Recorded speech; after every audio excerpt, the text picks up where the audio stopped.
तो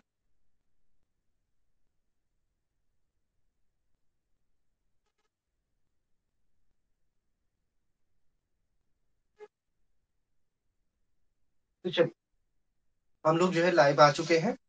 तो हम लोग जो है झारखंड के भूगोल को देख रहे हैं। जो बच्चे नए हैं, कुछ नए बच्चे भी जुड़े हैं, तो वो कल का वीडियो देख लीजिएगा, क्योंकि झारखंड का जो वन है उसका पहला क्लास कल हो चुका है। ठीक ना।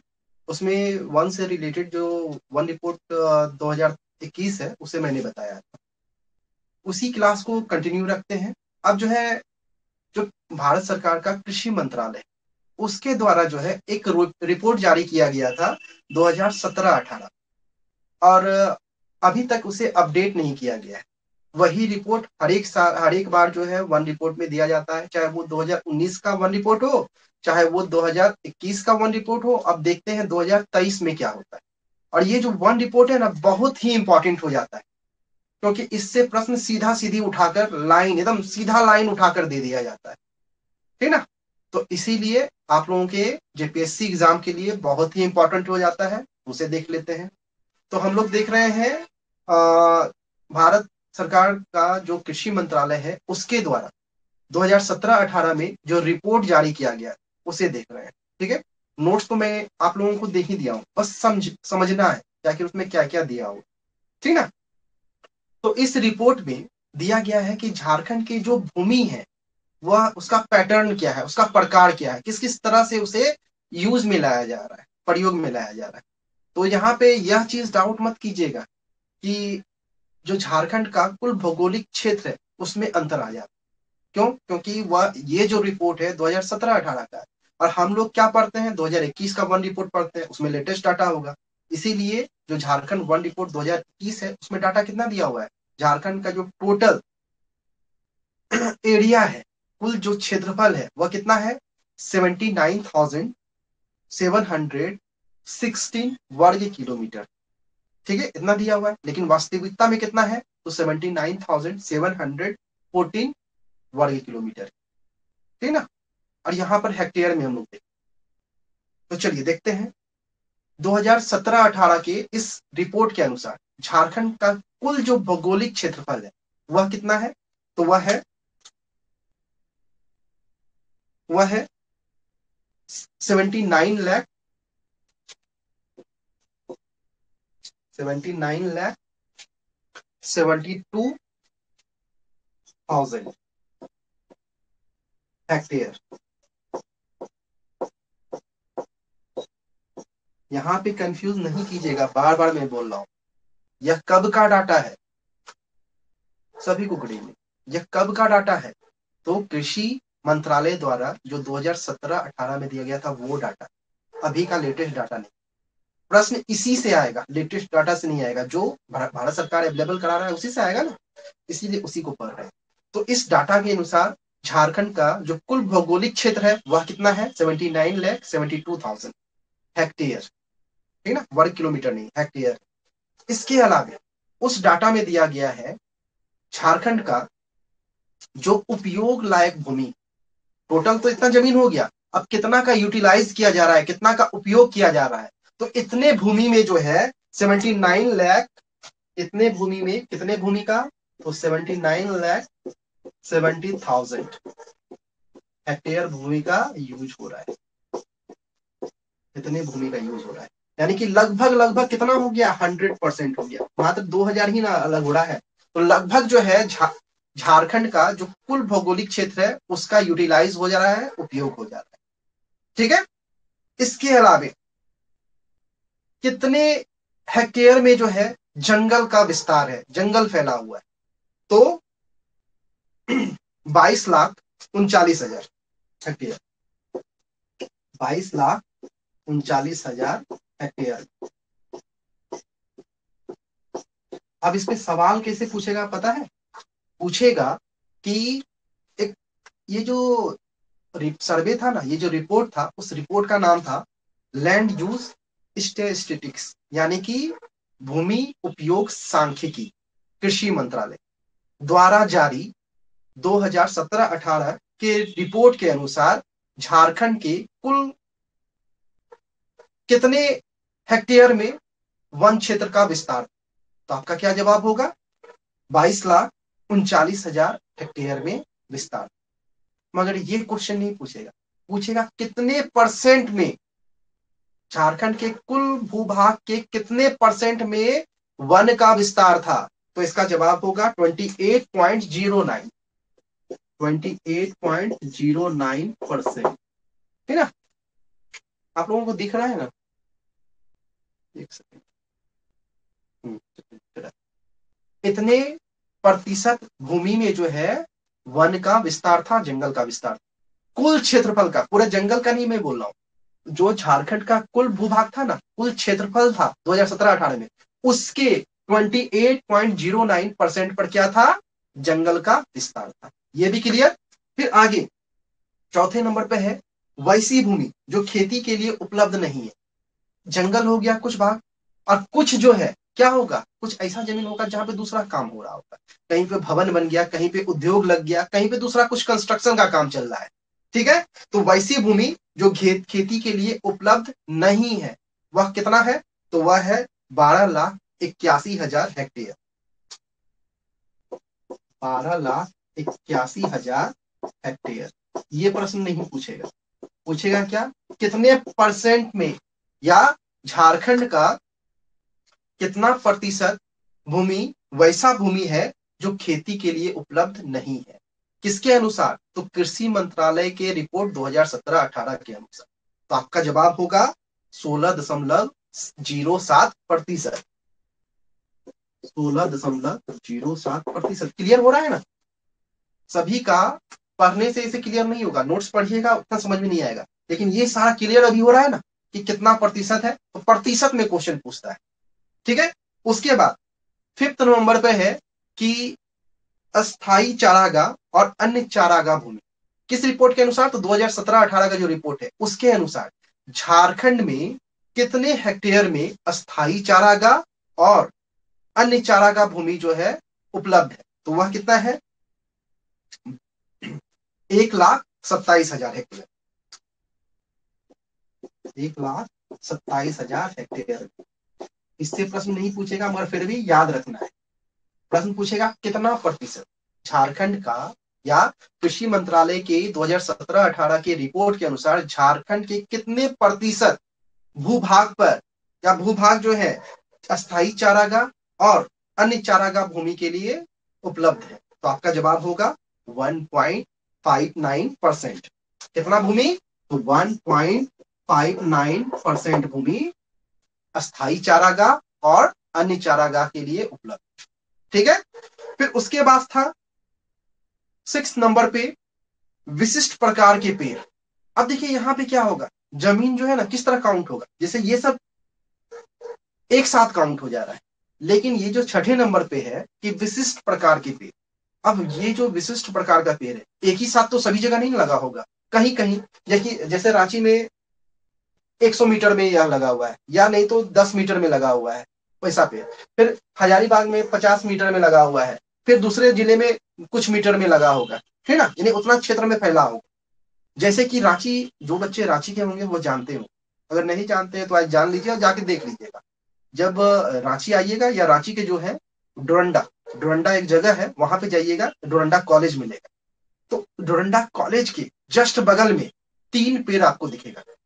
3 पेड़ सीधा सीधी खड़ा है, उसको घेरा गया है, उतना केयर नहीं किया जा रहा है, मगर मात्र और मात्र पूरे दुनिया में वह पेड़ 4 ही है। वह कौन सा पेड़ है, किसी को पता है? पूरे दुनिया में मात्र वैसा पेड़ 4 है, जिसमें से 3 पेड़ झारखंड के रांची के डोरंडा में है। ठीक है, तो वैसे ही पेड़ों को क्या बोला गया? विशिष्ट पेड़, या नहीं तो विशिष्ट प्रकार के पेड़ हो गया, या नहीं तो विशिष्ट प्रकार का कोई फसल हो गया, या नहीं तो कोई विशिष्ट प्रकार का उपवन हो गया। ठीक है, तो इसके लिए जो भूमि है वह कितना है? तो वह है 1,21,000 हेक्टेयर। इतने में फैला हुआ है। कोई बता ही नहीं कि कौन सा पेड़ है, किसी को पता है वह कौन सा पेड़ के बारे में मैं बात कर रहा हूं? तो वह पेड़ है कल्पतरु। कल्पतरु पेड़ जो है पूरे दुनिया में, मैं भारत नहीं बोल रहा हूं, पूरे दुनिया में मात्र और मात्र 4 ही है, जिसमें से 3 डोरंडा में। जाके देखिएगा, एक लाइन से लगा होगा, ठीक ना। इसका जो प्रतिशत है वह है 1.52, यानी कि कुल भौगोलिक क्षेत्र का 1.52% इस तरह के विशिष्ट प्रकार के पेड़, फसल और उपवन में आएंगे, ठीक ना। इससे भी प्रश्न बनेगा कि कृषि मंत्रालय की रिपोर्ट 2017-18 के अनुसार झारखंड के कितने प्रतिशत भूभाग पर विशिष्ट प्रकार के पेड़, फसल और उपवन अवस्थित है। तो आपका जवाब होगा 1.52%। ये जो है क्वेश्चन आया था, जो बच्चे सेवंथ जेपीसी दिए होंगे ना, तो यह नहीं नहीं ये नहीं था, अगला था, ये नहीं, इससे प्रश्न पूछा जा सकता है। फिर अगला है 7th नंबर पर कृषि योग्य बंजर भूमि, यानी कि वैसा भूमि जिसपे खेती हम कर सकते हैं, यानी कि खेती लायक है लेकिन हम खेती नहीं कर रहे हैं, तो वो क्या हो गया, बंजर ही हो गया ना। ये खेती लायक है मगर खेती हम नहीं कर रहे हैं। तो इस रिपोर्ट के अनुसार खेती लायक बंजर भूमि जो झारखंड की है वह कितनी है, तो 3,68,000 हेक्टेयर में फैली हुई है। 3,68,000 हेक्टेयर में ऐसा भूमि फैला हुआ है। कितना परसेंट हो जाता है कुल भौगोलिक क्षेत्र का, तो यह जो है कुल भौगोलिक क्षेत्र का जो है 4.62% हो जाता है। 4.62%। ये सब डाटा इंपॉर्टेंट, ठीक है। जो बच्चे 7th जेपीसी दिए होंगे उसमें यह प्रश्न था, आप पलट के देखिएगा, क्वेश्चन अगर आपके पास होगा पीडीएफ में गूगल पे अवेलेबल है, आप देख लीजिएगा। उसमें यह क्वेश्चन था कि कृषि मंत्रालय के, यानी पूरा रहेगा, land use statistics report ministry of agriculture 2017-18 के अनुसार झारखंड के कितने प्रतिशत भूभाग में जो है कृषि योग्य बंजर भूमि है। तो आपका जवाब क्या था, 4.62% में, ठीक है। ये सीधा सीधी उठा के दिया था। तो और जो बचा हुआ है, जितने भी मैं बता रहा हूं टोटल जो है लगभग 10 यहाँ पे फैक्ट थे, वे सारे इंपॉर्टेंट हो जाते हैं, उससे प्रश्न रहेगा ही रहेगा, ठीक है। फिर अगला जो 8 नंबर पे है, हाँ 8 नंबर पे जो है वह है वर्तमान की प्रतिभूमि के अलावे अन्य प्रतिभूमि, यानी कि देखिए होता क्या है, कभी कभी कोई जो यूज लाइक जमीन है, यहाँ पे खेती हो सकती है लेकिन पड़ती हो गया, किसी कारण पड़ती हो गया, इसके अलावे जो पहले से पड़ती भूमि है वही भूमि के बारे में मैं बोल रहा हूं, ठीक है। वर्तमान में यह प्रतिभूमि बना, लेकिन इससे पहले का जो प्रतिभूमि है उसके बारे में हम लोग बात कर रहे हैं। तो इस रिपोर्ट के अनुसार वर्तमान की प्रतिभूमि के अलावे इसको छोड़कर जो पुराना प्रतिभूमि है वह कितना है, तो 1,10,000, सॉरी 1,00,000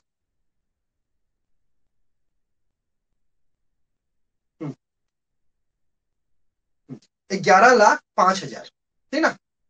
वैसा भूमि कितना है, तो 11,05,000 हेक्टेयर में फैला हुआ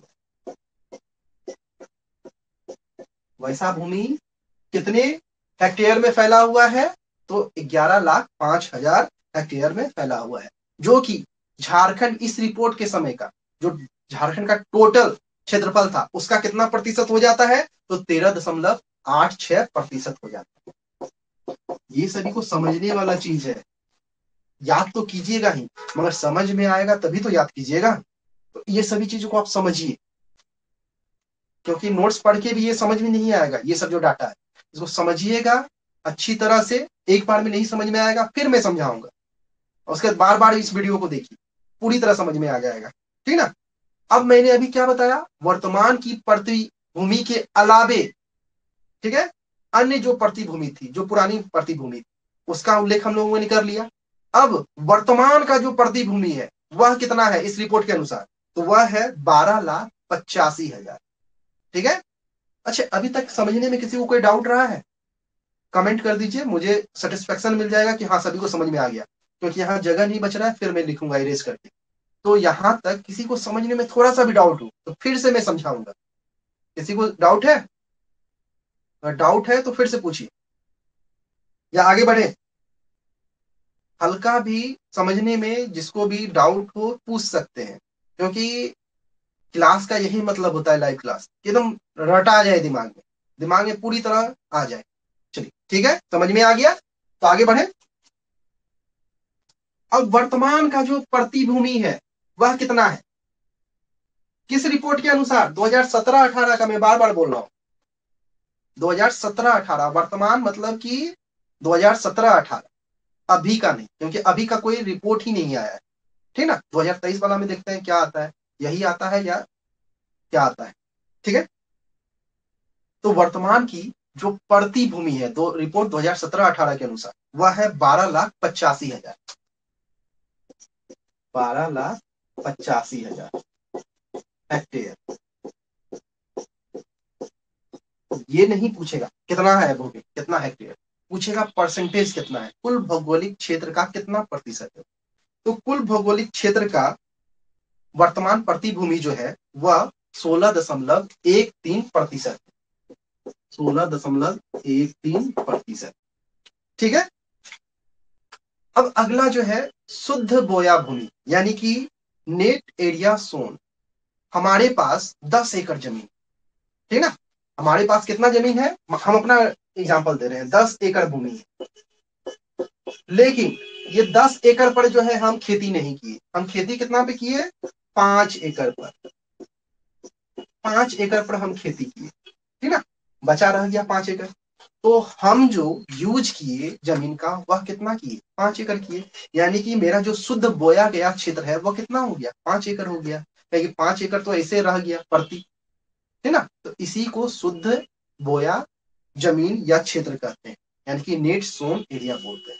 समझ में आ गया होगा कि नेट सोन एरिया क्या होता है, शुद्ध बोया गया क्षेत्र क्या होता है, जहां पर खेती या उस तरह का कार्य किया गया। तो शुद्ध बोया गया क्षेत्र जो है इस रिपोर्ट के अनुसार झारखंड में कितना है, तो 14,44,000 हेक्टेयर।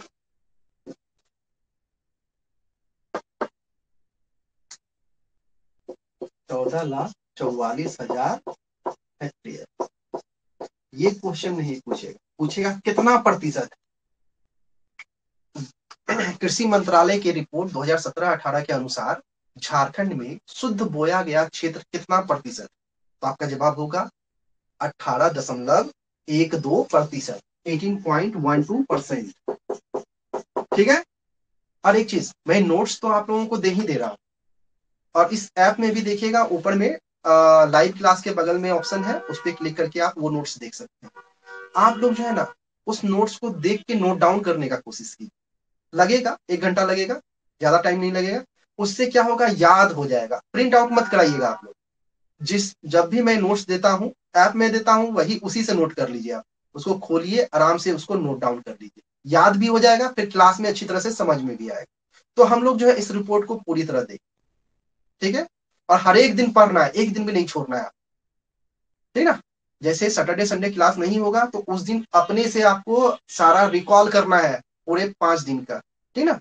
और जैसे नोटिफिकेशन आएगा ना तो हम लोग सैटरडे संडे को भी क्लास रखना चालू कर। अब चलिए ये रिपोर्ट तो देखिए, रिपोर्ट में आप कोई डाउट नहीं है। अब हम लोग देखेंगे कि झारखंड में रिकॉर्डेड जो है वन एरिया कितना है, किसी को पता है? झारखंड में रिकॉर्डेड वन एरिया कितना है, किसी को पता है? आज मैंने नोट्स दिया था, झारखंड में जो है रिकॉर्डेड वन क्षेत्रफल कितना है, तो टोटल जो है वह है 25,118,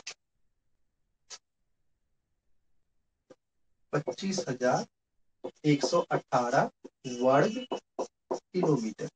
मैं समझाऊंगा, इसको निकाल के दिखाऊंगा, ठीक ना, कि ये कहां से आया।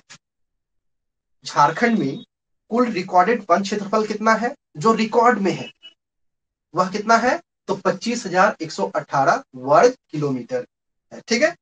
और यह जो है झारखंड के कुल क्षेत्रफल का मैं बोल रहा हूं, कुल वन क्षेत्र नहीं, कुल क्षेत्रफल, झारखंड का जो टोटल क्षेत्रफल है ना उसका यह कितना प्रतिशत है। झारखंड का जो टोटल क्षेत्रफल है 79,716 वर्ग किलोमीटर, उसका यह कितना प्रतिशत है, तो उसका जो है यह 31.51% है। जब आप परसेंटेज निकालिएगा ना तो 50 आ जाएगा। क्यों? क्योंकि यह जो परसेंटेज निकाला गया है वह झारखंड के कुल क्षेत्रफल पे निकाला गया है, जो कि वन रिपोर्ट में नहीं दिया गया है। तो झारखंड का कुल क्षेत्रफल कितना हो जाता है, 79,714 वर्ग किलोमीटर, 14। लेकिन वन रिपोर्ट 2021 के अनुसार वह 16 हो जाता है। तो हम लोग जो ओरिजिनल है 79,714 किलोमीटर जो है उस पे परसेंटेज निकाले। ठीक है,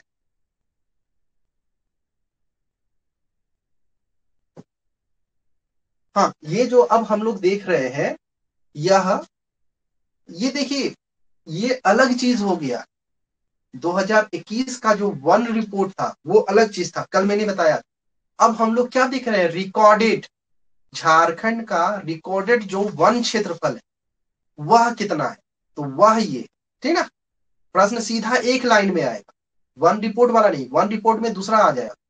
ठीक है, वन रिपोर्ट कल मैंने बताया था, यह प्रश्न आएगा कि झारखंड में कुल रिकॉर्डेड वन क्षेत्रफल कितना है, तो 25,111 वर्ग किलोमीटर। अब रिकॉर्डेड वन क्षेत्र में कौन कौन आता है उसको हम लोग देखते हैं। ठीक है, तो झारखंड के जो वन है ना, वनों को संरक्षित करने के लिए जो है प्रशासनिक दृष्टि से इसे जो है 3 भागों में बांटा जाता है। झारखंड का जो भी जंगल है उसे, ठीक है, और उसी को हम लोग क्या बोलते हैं, रिकॉर्डेड वन बोलते हैं। तो 3 तरह के जो वन को बांटा जाता है वह है, पहला हो गया आरक्षित। और यहाँ पे हिंदी में जो है ना कंफ्यूजन होता है, मैं समझा रहा हूं। आरक्षित वन, दूसरा संरक्षित वन, या ये वन रिपोर्ट 2023 2021 से इसका कोई संबंध नहीं है इसका, है ना, एकदम यहाँ याद कर लीजिएगा, वन रिपोर्ट 2021 से इसका कोई संबंध नहीं है, ये उससे अलग। अब ये सारी चीजों का जो है वन रिपोर्ट 2021 से संबंध हो। ठीक है, तो आरक्षित वन, संरक्षित वन, और तीसरा क्या होता है, अवर्गीकृत वन।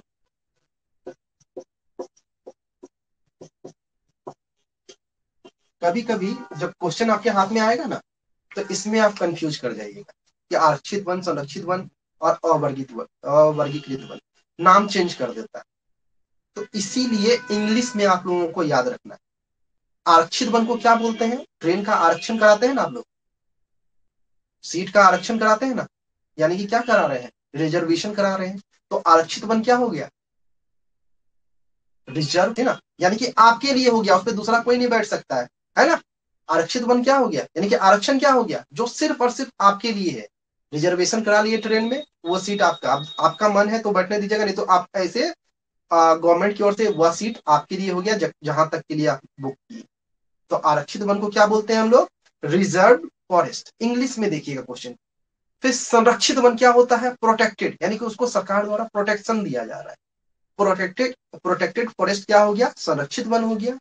और अवर्गीकृत वन, यानी कि वैसा वन जो ना आरक्षित में आ रहा है ना संरक्षित में आ रहा है, तो यह क्या हो गया, अनक्लासिफाइड हो गया, फॉरेस्ट हो गया। अब तीनों को एक एक करके देख लेते हैं। आरक्षित वन, नाम से ही दिमाग में आ जा रहा होगा, किसी एक चीज के लिए आरक्षित होगा, यानी वहां पर मानवीय, जो भी मानवीय हस्तक्षेप है वो क्या होगा, नहीं होगा।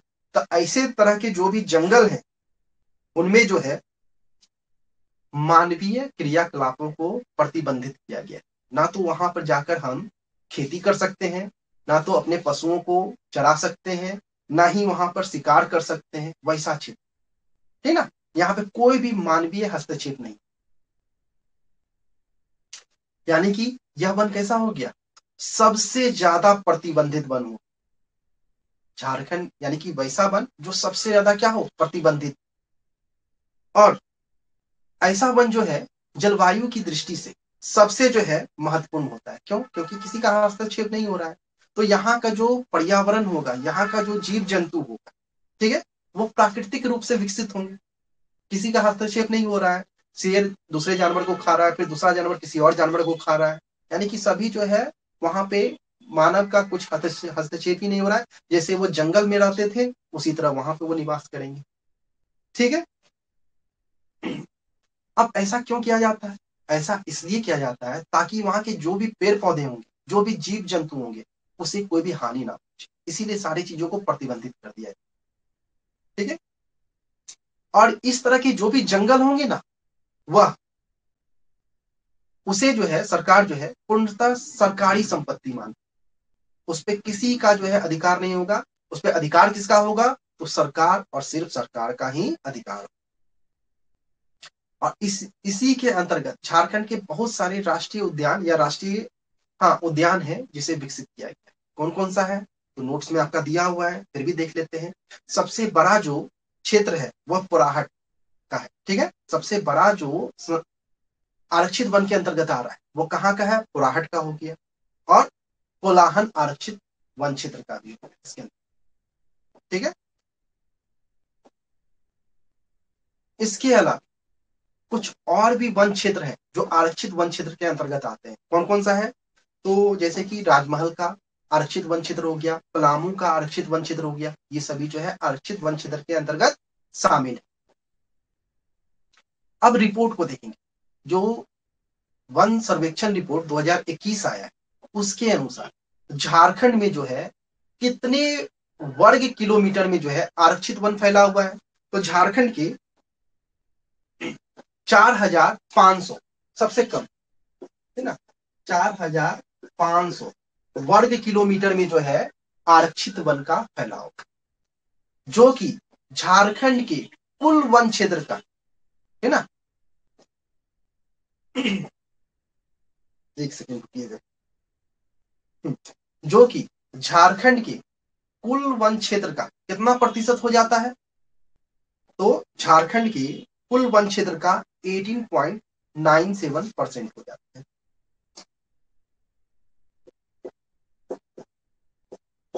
ठीक है। 18.97% हो जाता है, ठीक है ना।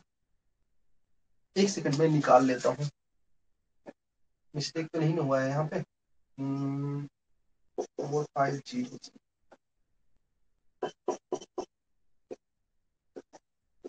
अच्छा बाद में करके निकाल लेंगे, ठीक है ना। इतना ही है 18.97%, ठीक है। चलिए, आरक्षित वन समझने में किसी को कोई दिक्कत है? आरक्षित वन से अगर किसी को कोई डाउट हो तो पूछ सकते हैं। झारखंड के कुल वन क्षेत्र में मैं बोल रहा हूँ, जो रिपोर्ट है, हम लोग रिपोर्ट किसका देख रहे हैं, वन रिपोर्ट 2021 देख रहे हैं ना। तो वन रिपोर्ट 2021 के अनुसार टोटल जो वन है झारखंड में कितना है, 23,721.14 वर्ग किलोमीटर। उसी में हमको यह परसेंटेज निकालना है, इसमें नहीं, है ना, उसमें यह परसेंटेज निकला है, ठीक है। अब चलिए हम लोग देखते हैं संरक्षित वन, जिसको प्रोटेक्टेड फॉरेस्ट बोला जाता है या सुरक्षित वन भी कहा जाता है। अब पहला में क्या था, कोई भी मानवीय हस्तक्षेप नहीं होगा, लेकिन ऐसे संरक्षित वन में क्या होगा, थोड़ा सा जो है यहाँ लोगों को छूट दिया जाएगा, ठीक है। तो ऐसे वन में जो है मानवों को या मनुष्यों को जो है अपने पशु चराने का या नहीं तो लकड़ी काटने का छूट दिया जाता, लेकिन फिर भी क्या होगा, उन लोगों पर कड़ी निगरानी रखा जाएगा सरकार पर कि वह जो है कहीं पेड़ पौधे को हानि तो नहीं पहुंचा रहे, यानी कि कुछ छूट है, ज्यादा छूट नहीं, ठीक है। इसी को क्या बोला गया, संरक्षित वन कहा गया। अभी मैंने क्या बताया कि निगरानी रखा जाएगा, तो इस तरह के वन में जो है बिना सरकार के अनुमति के कोई भी हस्तक्षेप नहीं किया जाएगा या कोई भी गतिविधि जो है नहीं किया जाएगा। यानी कि अगर हमको जंगल जाना है तो परमिशन लेना होगा, बैरिंग लगा रहेगा, परमिशन लेंगे तभी हम जा सकते हैं। संरक्षित में भी क्या है, परमिशन के बिना हम नहीं जा सकते, ठीक ना। तो ऐसे वनों में जो है बिना अनुमति के किसी भी प्रकार की गतिविधि पर प्रतिबंध होता है। पहले वाले में तो पूर्णतः प्रतिबंध था, आप जो है यानी कि परमिशन लेके भी नहीं जा सकते हैं, लेकिन इसमें क्या है, परमिशन लेकर आप जा सकते हैं। और झारखंड में सबसे ज्यादा इसी प्रकार के वन पाए जाते हैं, संरक्षित वन सबसे ज्यादा वर्ग किलोमीटर में यही वन फैला हुआ है।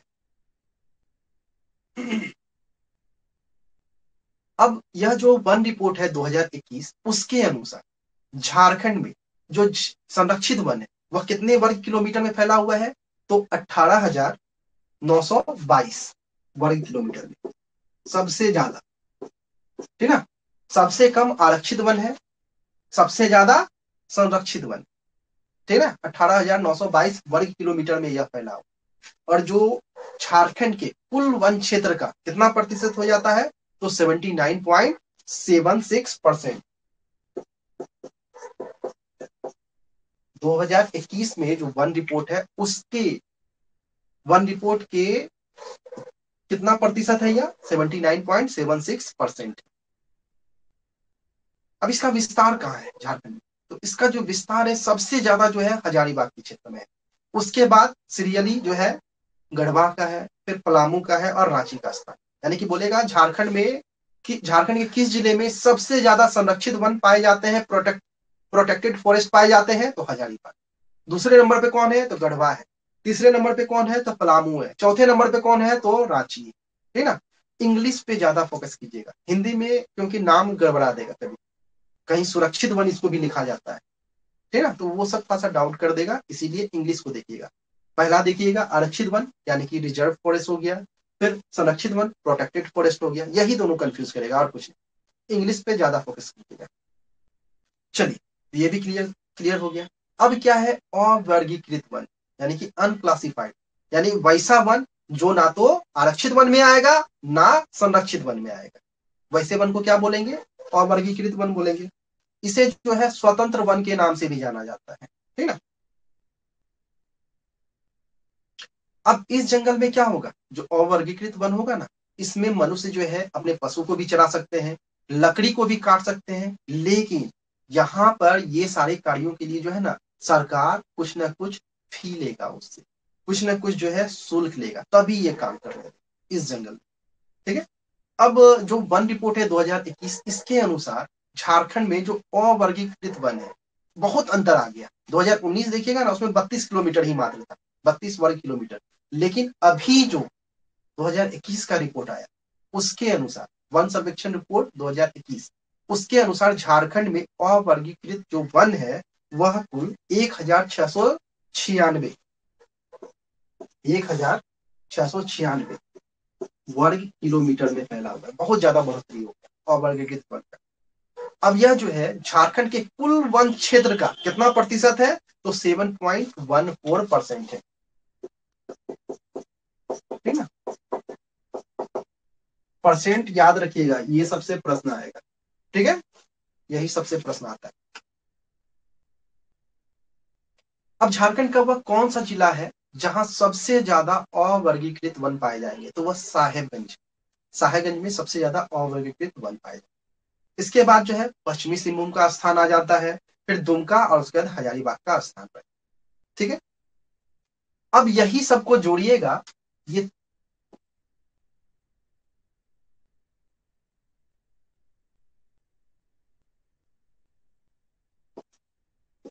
ये तीनों को जोड़िएगा तो जोड़ने पे टोटल जो आता है वह रिकॉर्डेड फॉरेस्ट कितना हो गया? 25118 वर्ग किलोमीटर। यही मैं बता, यही रिकॉर्डेड वन हो गया, रिकॉर्डेड फॉरेस्ट हो गया। तो झारखंड में कुल रिकॉर्डेड वन का क्षेत्रफल कितना हो गया? दो 25,118 वर्ग किलोमीटर, ठीक है। किसी को यहाँ तक समझने में दिक्कत है? किसी को यहाँ तक समझने में अगर कोई दिक्कत है तो पूछिए, नहीं तो फिर आगे बढ़ेंगे हम लोग। हल्का भी मैं बार बार बोल रहा हूँ, डाउट हो तो पूछिए, थोड़ा सा भी डाउट नहीं रखना है। क्लियर है? अब हम लोग देखेंगे झारखंड में जो है जलवायु और वृक्ष के आधार पर जो है यहाँ यहाँ के वनों को दो प्रकार में बांटा गया, ठीक है। एक वैसा वन जहां पर 120 सेंटीमीटर से ज्यादा वर्षा होता होगा, और दूसरा वैसा वन जहां पर 120 सेंटीमीटर से कम वर्षा होता होगा। तो दो प्रकार के वन में बांट दिया। किसी को कोई डाउट है? ये आरक्षित, संरक्षित और अवर्गीकृत वन, इसमें अगर समझने में थोड़ा सा भी डाउट हो तो पूछ लीजिए। नहीं तो आगे बढ़ेंगे अगले टॉपिक की ओर।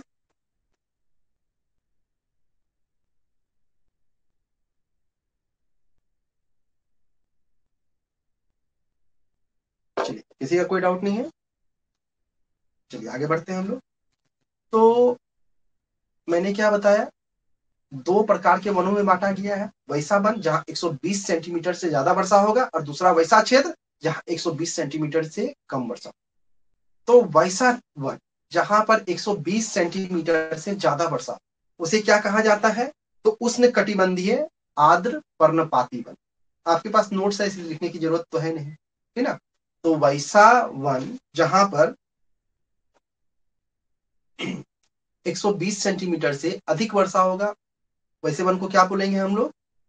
उष्णकटिबंधीय आर्द्र पर्णपाती, यानी कि पतझड़ वन बोलते हैं। पर्णपाती मतलब होता है पतझड़, पतझड़ वन, ठीक है ना। अब ये जो वन है इसका जो विस्तार है झारखंड के दक्षिणी भाग में जाता है, ठीक ना। तो झारखंड का जो दक्षिणी भाग, जब झारखंड का मैप देखिएगा तो उसके नीचे क्या आता है? सिंहभूम का क्षेत्र आता है ना। तो पश्चिमी सिंहभूम और पूर्वी सिंहभूम, यहां पर किस तरह के वन पाए जाएंगे? तो उष्ण कटिबंधीय आर्द्र पर्णपाती वन पाए जाएंगे। मैंने क्या बोला? सबसे ज्यादा इसका विस्तार कहाँ है? तो झारखंड के दक्षिण, नीचे की ओर। दक्षिण मतलब क्या हो गया? नीचे ना।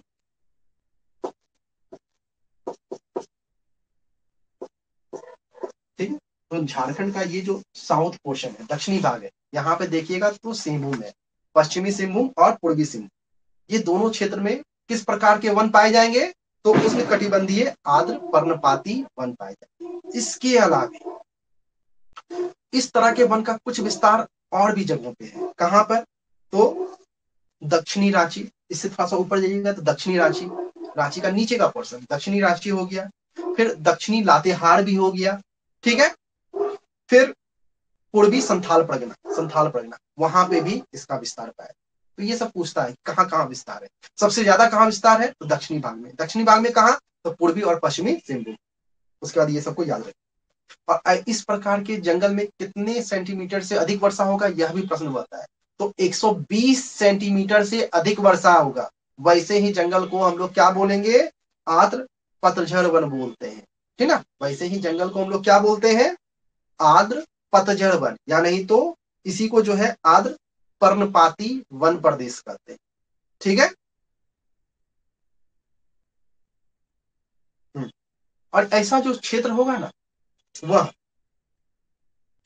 सागरीय मौसम, यानी कि समुद्र की ओर से जो मौसम आ रहा है, यानी कि बादल उदल आ रहे हैं, उससे ज्यादा प्रभावित होगा ये क्षेत्र, ठीक है। जैसे देखते हैं कोई भी साइक्लोन सब आया अगल बगल में उड़ीसा सब में, तो यहाँ भी प्रभावित हो जाता है, यहाँ भी बारिश उरिश आंधी तूफान हो जाता है। तो यह जो क्षेत्र होगा वह कैसा होगा? सागरीय मौसम से प्रभावित जलवायु क्षेत्र होगा, ठीक है। अब इस वन में किस प्रकार के पेड़ पौधे होंगे? तो इस प्रकार के जो जंगल होंगे वहां पर साल का पौधा होगा, शीशम का पौधा होगा, सभी नोट्स में आपके लिखे हुए हैं, ठीक ना। जामुन, पलास, सेमल, महुआ, बांस, कुसुम, ठीक है, आसन, पियार, खैर, गम्हार, करंज, इस तरह के वृक्ष ज्यादा पाए जाए। नोट्स में आप लोग देख लीजिएगा।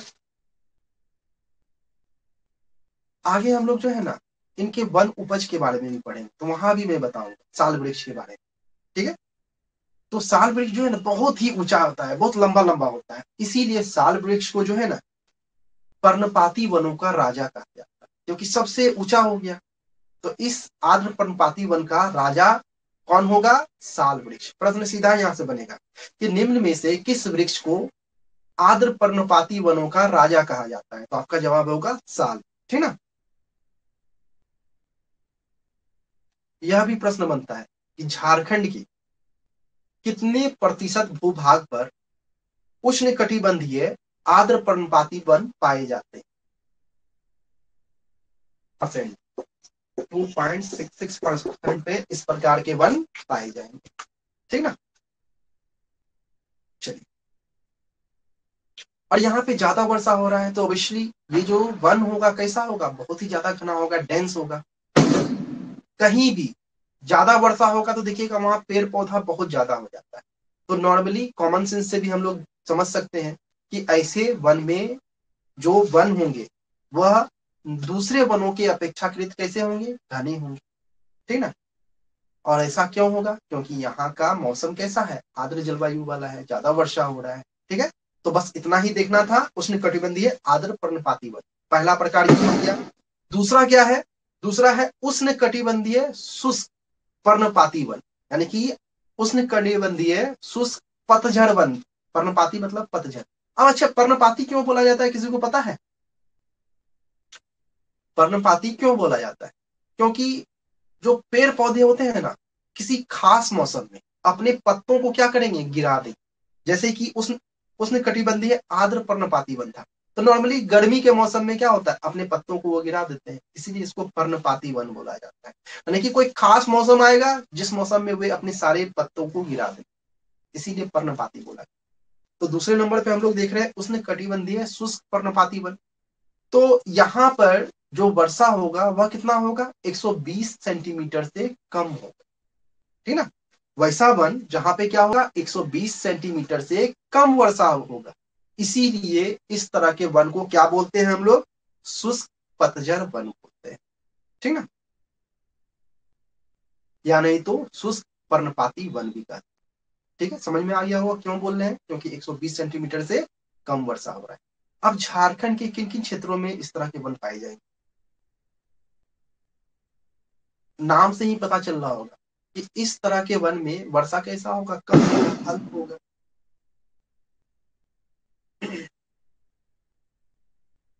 अब इस तरह के वन जो है ना, झारखंड का उत्तरी भाग, हम लोग ये जो नॉर्थ देखते, ये उत्तरी भाग, ठीक है ना। तो झारखंड के उत्तरी भाग में 3 प्रदेशों में बांट कर दे। पहला प्रदेश क्या हो गया, वैसा, यानी पहला प्रदेश के अंतर्गत आएगा उत्तरी गढ़वा, गढ़वा का उत्तरी भाग, ठीक है। फिर पलामू और चतरा जिला, यह जो है किसमें आ रहा है, तो उष्णकटिबंधीय शुष्क पर्णपाती वन प्रदेश के अंतर्गत आ रहा है, पहला ये हो गया। दूसरा जो प्रदेश आ रहा है वह आ रहा है उत्तरी हजारीबाग, यहाँ पे हजारीबाग है, उसका उत्तरी भाग, उत्तरी हजारीबाग का क्षेत्र हो गया, कोडरमा का क्षेत्र हो गया, गिरिडीह का क्षेत्र हो गया और देवघर का क्षेत्र हो गया, वह दूसरे भाग में, ठीक है। और तीसरा जो प्रदेश होगा इसके अंतर्गत वह राजमहल का पश्चिमी ढाल क्षेत्र होगा, यहाँ पे राजमहल का क्षेत्र आ जाता है। जब झारखंड का मैप देखिएगा ना, यहाँ पर राजमहल का क्षेत्र, तो उसी का जो है उत्तरी, सॉरी पश्चिमी ढाल क्षेत्र, क्योंकि ये राजमहल का क्षेत्र, ठीक है, तो इसका पश्चिमी पोर्शन, है ना, इसके अंतर्गत शामिल है। तो ये 3 क्षेत्र जो है इसमें आते हैं, ठीक है। और यहाँ पे बारिश मैंने बता ही दिया 120 सेंटीमीटर से कम होगा।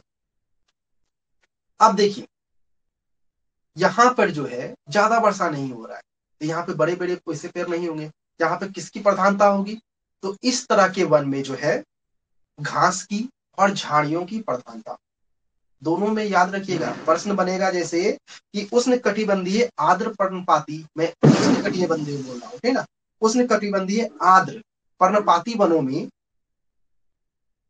किन प्रकार के वनों की प्रधानता होती है, तो उसमें बड़े बड़े यानी कि तीखे और लंबे लंबे पेड़ों की प्रधानता होती है। जबकि उष्णकटिबंधीय शुष्क पर्णपाती वन में कैसे पेड़ों की प्रधानता है, तो यहाँ पर जो है छोटे छोटे पेड़ जैसे कि घास हो गया, झाड़ियां हो गया, इस प्रकार के पेड़ पौधों की प्रधानता। अब इसके अंतर्गत क्या आएगा, बांस भी क्या है, घास है ना, तो बांस आएगा, ठीक ना। और पेड़ छोटे छोटे जो रहेंगे, जैसे नीम का पेड़ हो गया, पीपल का पेड़ हो गया, खैर, पलास, कटहल, गुल्लर, आंवला और भी बहुत तरह के पेड़ इसके अंतर्गत शामिल, ठीक ना। तो ये सब आप लोग देख लीजिएगा, नोट्स में दिया हुआ है। तो ये दोनों चीज क्लियर है, समझने में किसी को कोई दिक्कत हो तो पूछ लीजिए। उष्णकटिबंधीय आर्द्र पर्णपाती वन और उष्णकटिबंधीय शुष्क पर्णपाती वन समझने में किसी को हल्का भी डाउट हो तो क्लास में ही एकदम क्लियर कर लेना है, घर के लिए नहीं रखना है। बस नोट्स एक बार पढ़िए, अपने से फिर नोट्स उसको जो है लिखिएगा, बनाना तो आपको है नहीं, कोई बुक नहीं पढ़ना है, कुछ भी नहीं पढ़ना है, बस जितना मैं डाटा दे रहा हूँ, जो मैं दे रहा हूँ, बस उसी को पढ़ना है, क्योंकि एक्स्ट्रा पढ़िएगा उलझ जाइएगा, ठीक ना। जितना मैं दे रहा हूँ सफिशियंट है, बस आप लोगों को एक काम करना है, प्रैक्टिस सेट बनाना है। कोई भी मार्केट से प्रैक्टिस सेट उठाइए और बनाइए, ठीक है। तो चलिए, ये दोनों समझने में किसी को कोई डाउट है, आगे बढ़े। अब हम लोग वन संपदा को देखें, यानी कि वन से हम लोगों को क्या क्या चीज की प्राप्ति हो। तो वन से हम लोगों को कुछ ना कुछ उपज ही प्राप्त होगा ना। तो वन संपदा के जो उपज होंगे उसे जो है 2 वर्गों में बांटा गया है। पहला क्या होगा, मुख्य उपज यानी कि बड़ी उपज जो होता है, और दूसरा क्या होता है, गौण उपज, जिसका ज्यादा महत्व नहीं है, यानी कि लघु उपज, ठीक ना। तो नोट्स में यह दिया हुआ है, ठीक ना, इसको बस मैं रफली समझा दे रहा हूँ, और क्लास में ही सारा चीज क्लियर करना है, घर के लिए डाउट नहीं रखना है। जितने भी बच्चे हैं सभी का पीटी कंप्लीट कराना है, झारखंड में 100 क्वेश्चन में, ठीक है। झारखंड में जो 100 क्वेश्चन है उसमें से 80 प्लस 85 प्लस नंबर आप लोगों को लाना है, ठीक है ना। चलिए, तो मुख्य उपज इसे हम लोग देखते हैं। नोट्स में दिया हुआ है, बस रफली में बता रहा हूं। मुख्य उपज में क्या क्या है, जैसे कि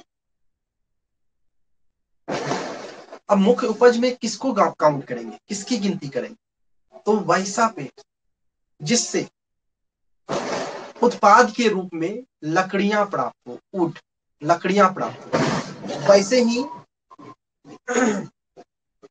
उपज को जो है मुख्य उपज यानी कि बड़ी उपज के अंतर्गत रखा जाता है, ठीक है। अब इसके अंतर्गत क्या आ गया, साल आ गया। अभी तुरंत मैंने बताया था उष्ण कटिबंधीय आर्द्र पर्वतीय वन प्रदेश का राजा किसे कहा जाता है, तो यही वृक्ष को कहा जाता है साल वृक्ष को, क्योंकि ये बहुत लंबे होते हैं। झारखंड का राजकीय वृक्ष कौन है, तो आपका जवाब क्या होगा, यही साल का पेड़ है ना, साल, ठीक है, यही है। अब इसकी जो लकड़ियां होगी बहुत ही कठोर होती है, इसीलिए इनकी लकड़ियों का प्रयोग कोई भी चीज बनाने में होता है, जैसे फर्नीचर हो गया घर का, ट्रेन का डब्बा उब्बा में जो प्रयोग होता है, ठीक है ना, पटरियों में होता है, ये सारी चीजों में जहां भी मजबूत लकड़ी की जरूरत है वहां पर साल वृक्ष के लकड़ी का प्रयोग किया जाता है, ठीक है।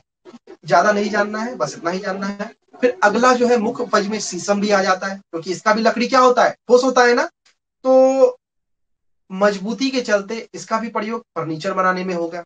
फिर महुआ, महुआ का पेड़, इसका भी लकड़ी क्या होता है, मजबूत होता है। इसके अलावे लकड़ी के अलावे इसके अन्य जो चीज है, जैसे कि इसका फल हो गया, फूल हो गया, बीज हो गया, ये सभी चीजों का प्रयोग हो जाता है, ठीक ना। अब इसका जो फूल होता है ना महुआ का, उससे एक शराब बनता है, पेय पदार्थ बनता है, नाम जानते होंगे, महुआ ही नाम रहता है, ठीक है, फूल का प्रयोग हो गया। इसके अलावा इसका जो बीज होता है उससे तेल निकाला जाता है, वो भी बहुत यूजफुल होता है, मेडिकेटेड होता है। फिर केंदू, केंदू पत्ता आप लोग सुने होंगे, तो केंदू पत्ता भी जो है बहुत उपयोगी है, उसका लकड़ी भी बहुत उपयोगी है, इसीलिए इसको मुख्य उपज के अंतर्गत रखा गया है। अब यही वो पत्ता है जिससे तंबाकू और जो है बीड़ी, ठीक है, आदि चीज बनाए जाते हैं। जो बीड़ी पिया जाता है ना वो किस पत्ता का बनता है, तो इसी केंदू पत्ता का बनता है, ठीक है। फिर एक पेड़ होता है सागौन, थोड़ा सा डिस्टरबेंस हो रहा है, लगता है बगल में कुछ पार्टी सार्टी हो रहा है या शादी हो रहा है, ठीक ना। आवाज क्लियर जा रही है मेरी, डिस्टरबेंस नहीं हो रहा है, आवाज मेरी साफ आप लोगों तक जा रही है, कमेंट करके बताइए तो, क्योंकि शोरगुल थोड़ा सा ज्यादा हो रहा है, शादी हो रहा होगा बगल में तो बैंड पार्टी का आवाज आ रहा है। आवाज सही से जा रही है, कमेंट करके बताएं। आप लोग बहुत लेट कर देते हैं हर एक चीज में। आवाज सही से जा रही है, क्लास कंटिन्यू रखें, कोई दिक्कत तो नहीं हो रहा है, मेरा आवाज समझ में आ रहा है ना, मेरा आवाज समझने में कोई दिक्कत नहीं है, आगे रखें कंटिन्यू, क्योंकि 5 मिनट का क्लास है, 5-10 मिनट का कंप्लीट हो जाएगा, ज्यादा देर नहीं, 10 मिनट में खत्म हो जाएगा। अगला जो है सागौन यानी कि टीक, टीक का जो पेड़ होता है ना वह है, उसका भी लकड़ी बहुत मजबूत होता है, ठीक है। इसीलिए इसके लकड़ी का जो प्रयोग है ना, रेल के डब्बे बनाने में होंगे, दरवाजे सब बनाने में होंगे, यहाँ तक कि हवाई जहाज में भी इसका प्रयोग होता है, टीक के लकड़ी।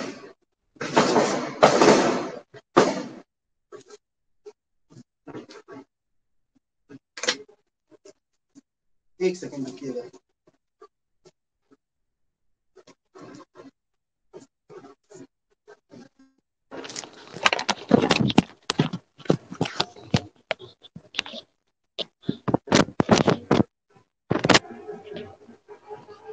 हाँ, तो टीक जो लकड़ी है इसका प्रयोग क्या कहाँ कहाँ हो रहा है, तो मकान में भी हो रहा है, फिर एरोप्लेन के में भी इसका प्रयोग होता है, घर के दरवाजे उरवाजे में भी इसका प्रयोग होता है, ठीक ना। फिर एक नाम और है हर हर नहीं, हरर बड़ेहा, यह भी एक पेड़ है। इसकी भी लकड़ियां जो है बहुत मजबूत होती है।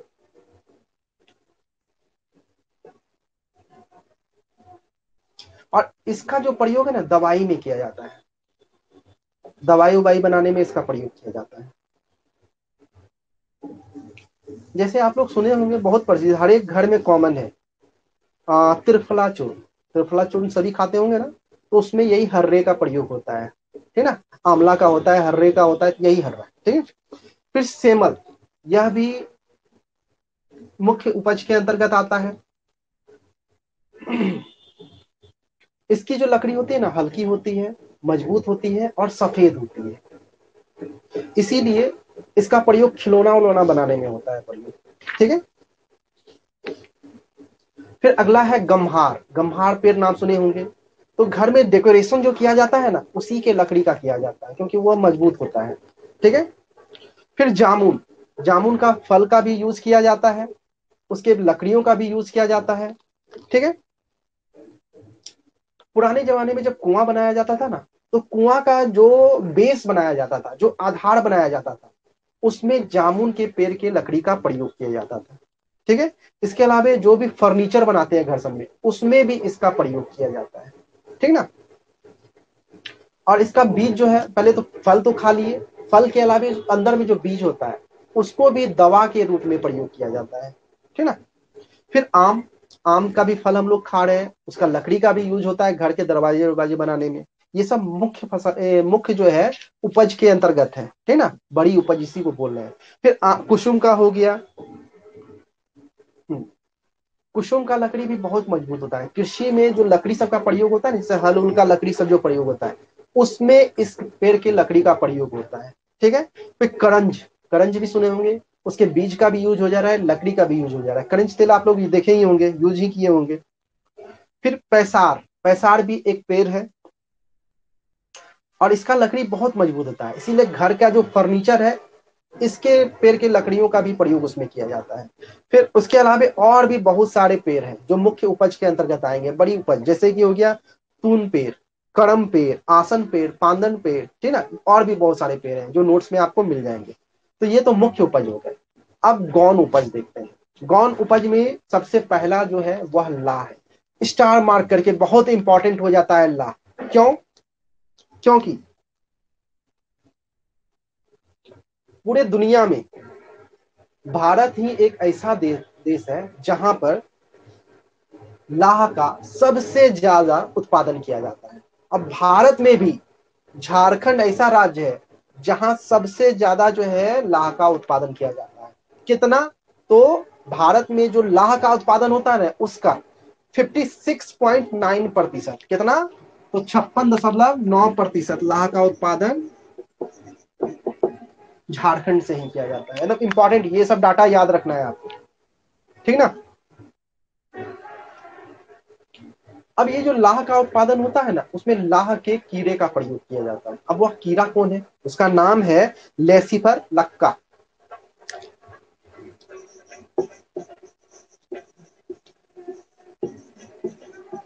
लेसिफर लक्का, यह जो है लाह का कीड़ा है, इसी का प्रयोग किया जाता है लाह उत्पादन में। और यह जो लाह का कीड़ा है, इसे कुछ पेड़ों पर छोड़ दिया जाता है। जैसे कि पेड़ हो गया, पलास का पेड़ हो गया, उस पे इसको कीट को पाल लिया जाता है।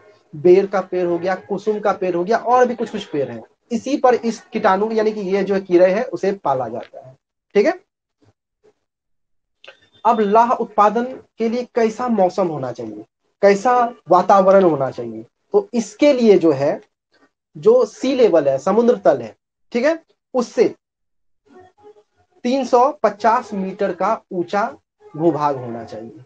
इसके अलावे वहां का टेम्परेचर जो है 12 डिग्री सेल्सियस होना चाहिए। और वहां पे जो वर्षा है वह 150 सेंटीमीटर से कम होना चाहिए। वैसा भूभाग जो है उपयुक्त माना जाता है लाह की खेती के लिए, ठीक है।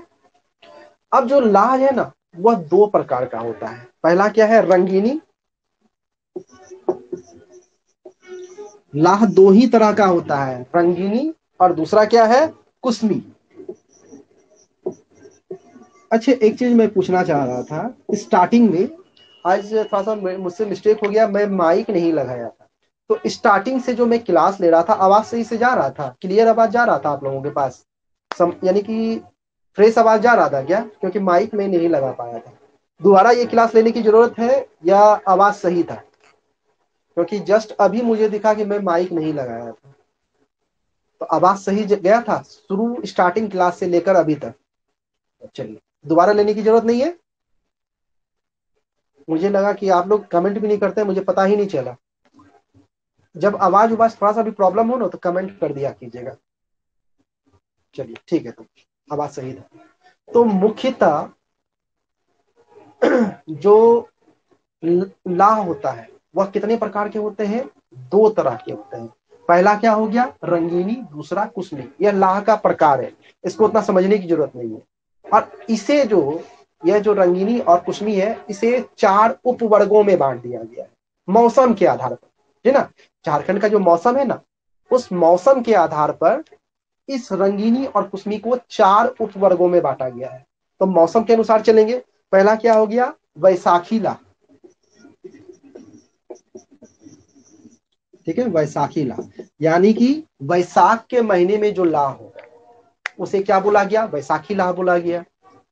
फिर से मैं समझा रहा हूं क्योंकि बच्चे लोग कमेंट करने में बिजी हो गए होंगे। लाह का 2 प्रकार होता है, रंगीनी और कुशमी। और यही रंगीनी और कुशमी का 4 उपवर्ग है जो मौसम के आधार पर बटा हुआ है। उसमें से पहला हो गया वैशाखी ला। यह किस मौसम में होगा? वैशाख के महीने में होगा। ठीक है। और यह किसका फसल होगा? तो यह जो है रंगीनी का ग्रीष्मकालीन फसल होता है। ये जो रंगीनी है ना, इसी का ग्रीष्मकालीन यानी कि गर्मी के महीने का यह फसल है वैशाखी ला। दूसरा क्या है? जेठही ला, जेठवी, यानी कि जेठ के महीने में यह फसल होगा।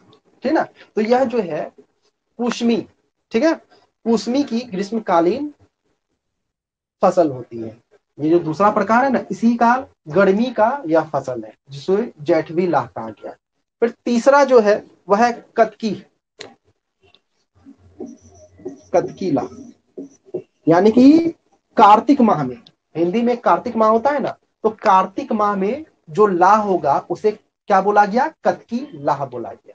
अब यह किसका फसल है?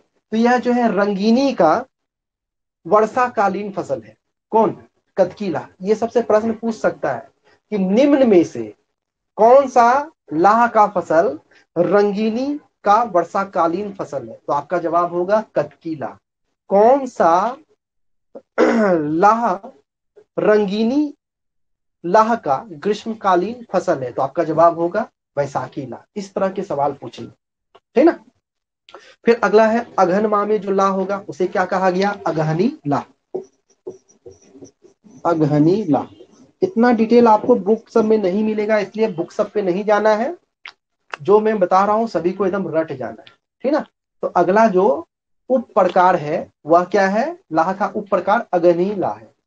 यह किसका फसल है? तो यह जो है कुसमी, ये जो कुसमी है ना, इसी का शीतकालीन फसल है, यानी कि ठंडी का फसल है। ठीक है। चलिए, अब देखिए लाह के प्रोडक्शन में झारखंड का बहुत बड़ा हाथ है, क्योंकि यहाँ पे कितना हो रहा है? 56.9% लाह यहीं से उत्पादित किया जा रहा है। इसीलिए यहाँ पर जो है लाह अनुसंधान केंद्र की स्थापना की गई। झारखंड में लाह अनुसंधान केंद्र की स्थापना की गई, ठीक है ना। कब किया गया था, किसी को याद है? अगर पुराना कोई वीडियो देखे होंगे या नोट्स पढ़े होंगे अभी तो याद होगा, बताइए तो।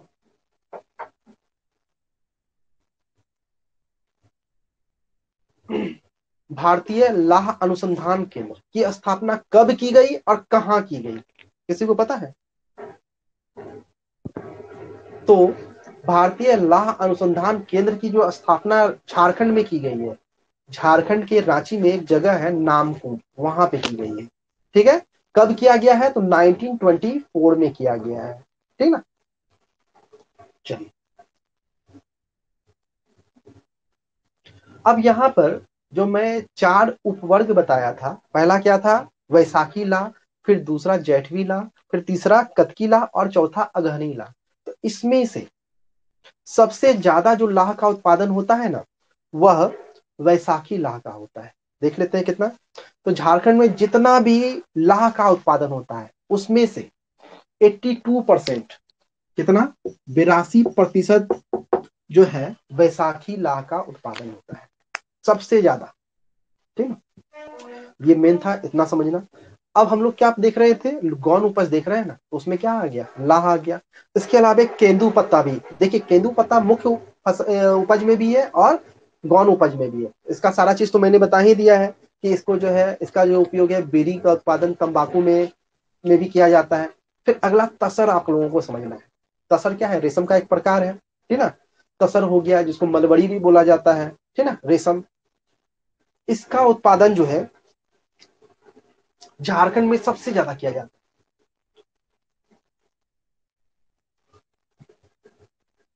तो तसर रेशम के उत्पादन में जो है ना, पूरे भारत में झारखंड का प्रथम स्थान है।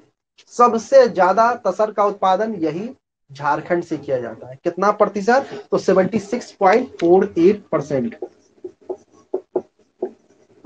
सबसे ज्यादा लाह, सॉरी, तसर का उत्पादन कहां से किया जाता है पूरे भारत में, तो झारखंड प्रथम स्थान है।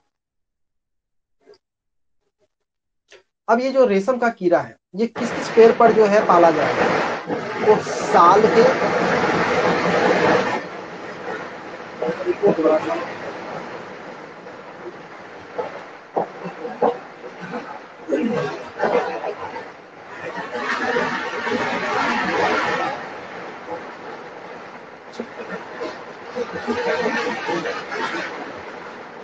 बहुत ज्यादा शोरगुल हो रहा है, ठीक है। अब ये जो रेशम के कीड़े हैं, इसका जो पालन किया जाएगा, इसे जो पाला जाएगा, तो किस किस वृक्ष में किया जाता है, तो साल का वृक्ष हो गया, आसन का वृक्ष हो गया, सहतून का वृक्ष हो गया। इसी पर रेशम के कीड़े को पाला जाता है, ठीक ना। अब तसर रेशम के जो है अनुसंधान के लिए एक अनुसंधान केंद्र की स्थापना की गई है। तसर अनुसंधान केंद्र, किसी को पता है कहां पे किया गया है, झारखंड के राजधानी रांची में किया गया है। रांची में कहां पर किया गया है, तसर जो है, तसर रेशम के अनुसंधान के लिए तसर अनुसंधान केंद्र की स्थापना झारखंड के रांची के किस क्षेत्र में किया गया है, तो रांची के में जो है एक जगह है, नाम है नगड़ी, सभी सुने होंगे। तो नगड़ी में स्थापित किया गया है यह अनुसंधान केंद्र। इसके अलावा तसर रेशम के उत्पादों में जो है विकास हेतु झार क्राफ्ट का भी गठन किया गया। और ये जो झार क्राफ्ट है, इसका जो गठन किया गया 2006 में किया गया था, ठीक ना। आज थोड़ा सा पटाखा सब के चलते जो है डिस्टर्ब हो रहा है थोड़ा। बस हो गया, खत्म हो गया। प्रश्न ये सीधा सीधी लाइन में पूछता है, झार क्राफ्ट का गठन किस वर्ष किया गया, 2006 में किया गया है, ठीक ना।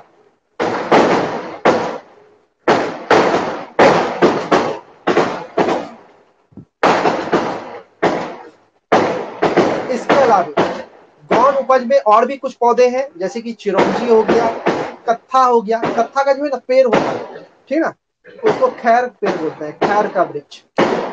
खैरवाड़ जब पढ़ाए थे वहां मैंने बताया था खैर वृक्ष, ठीक है, खैर वृक्ष। इसी से उसका क्या किया जाता है, जो छाल होता है, पेड़ का जो छाल होता है, उसे निकाल लिया जाता है, उससे खौला के जो है ना कत्था बनाया जाता है। तो यह भी गौन उपज के अंतर्गत आ गया। और भी बहुत सारे पेड़ हैं, जैसे कि महुआ का हो गया, ठीक ना, साल बीज हो गया, बीज ये गौन उपज के अंतर्गत आ गया। साल का बीज यह भी गौन उपज के अंतर्गत आ गया। महुआ पत्ता यह भी गौन उपज, महुआ का पेड़ तो उधर हो ही गया, मगर महुआ का पत्ता मैं बोल रहा हूं, यह भी गौन उपज के अंतर्गत है। बांस हो गया, इमली हो गया, आंवला हो गया, और भी बहुत सारे पेड़ हैं जो गौन उपज के अंतर्गत आते हैं, ठीक ना। तो साल में नहीं बोल रहा हूं, साल का बीज में बोल रहा हूं, सीड बोल रहा हूं, वह किसके अंतर्गत है, गौन उपज के अंतर्गत है, ठीक है। महुआ का बीज वह किसके अंतर्गत है, महुआ का पेड़ नहीं, महुआ का बीज वह किसके अंतर्गत है, तो गौन उपज के अंतर्गत है। तो झारखंड का जो वन है वह कंप्लीट हो चुका है। अब कल जो है हम लोग देखेंगे झारखंड के जितने भी वन्य प्राणी क्षेत्र है उसे हम लोग कल की क्लास में देखेंगे, ठीक ना। तो आज की क्लास से रिलेटेड और वन नीति भी कल देख लेंगे हम लोग। आज के क्लास से रिलेटेड किसी के मन में कोई डाउट है या कोई भी क्वेश्चन हो तो पूछ लीजिए।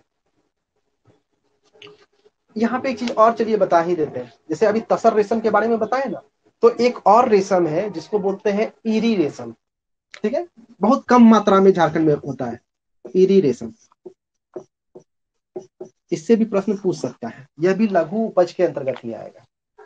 तो झारखंड में ईरी रेशम का जो उत्पादन हुआ है वह 0.1 मीट्रिक टन हुआ है, ठीक है। ठीक है, 0.1 मीट्रिक टन। और यह जो डाटा है 2019-20 का है। 2019-20 के डाटा के अनुसार झारखंड में इरी रेशम का उत्पादन कितना हुआ है, तो 0.1 मीट्रिक टन हुआ।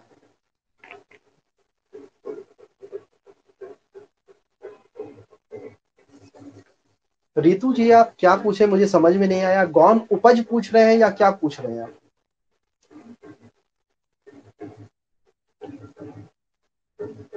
फिर से एक बार लिख के पूछिएगा रितु जी, क्योंकि आपका जो आया है वो मुझे समझ में नहीं आ रहा है कि आप क्या पूछे हैं। पूछिए, और किसी का कोई डाउट है? मैं आपका वेट कर रहा हूँ, आप पूछिए।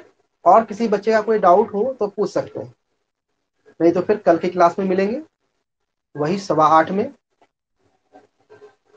चलिए फिर से आप कमेंट कीजिए रितु जी, गौन उपज पूछ रहे हैं या क्या पूछ रहे हैं?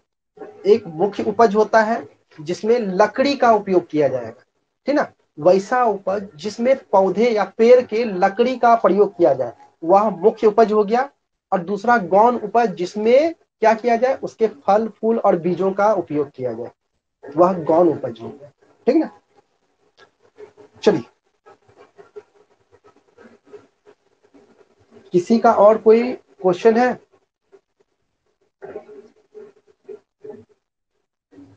अगर गौन उपज आप पूछ रहे हैं तो गौन उपज में लकड़ी का प्रयोग नहीं होगा, बीज का होगा, पत्ते का होगा, फूल का होगा।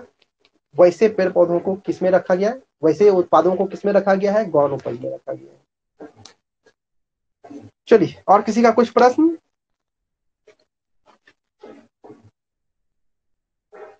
चलिए, गौन उपज समझ में आ गया होगा रितु जी। और किसी का कोई डाउट?